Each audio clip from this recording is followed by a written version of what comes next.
नमस्ते प्रणाम। आप सभी लोग का स्वागत अभिनंदन हमारे चैनल में। आज आप सबके बीच में एक बेटी सुहाग गीत लेके आए हैं। गीत पसंद आए तो वीडियो को लाइक सब्सक्राइब शेयर करिए। प्रेम से बोलिए जय माता दी। अरे बारा बारी सवा के सिया सुकुमारी, अरे सिया सुकुमारी, अरे काई से रचाई बिया रानी के सुहागवा, अरे काई से रचाई बिया रानी के सुहागवा, अरे बारा बारी सवा के सिया सुकुमारी, अरे सिया सुकुमारी, अरे काई से राचा बिया रानी के सुहागवा, अरे काई से राचा बिया रानी के सुहागवा, अरे पापा वो ने करे रो मैं रूमाल मुख पोंछे, रूमाल मुख पोंछे, अरे मम्मियों ने करे रो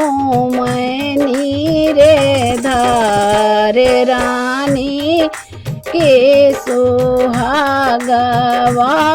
अरे मम्मियों ने करे रो मैं नीरे धार रानी के सुहागवा, अरे बारा बारी सवा के सिया सुकुमारी, अरे सिया सुकुमारी, अरे काई से रचाई बिया रानी के सुहागवा, अरे काई से रचाई बिया रानी के सुहागवा, अरे भैया ओने करे रो मैं रूमाल मुख पोंछे, रूमाल मुख पोंछे, अरे भाभियों ने करे रो मैं नीरे धारे रानी के सुहागवा, अरे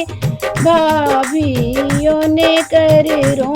मैं नीरे धारे रानी के सुहागवा, अरे बारा बारी सवा के सिया सुकुमारी, अरे सिया सुकुमारी, अरे काई से राचाई बिया रानी के सुहागवा, अरे काई से राचाई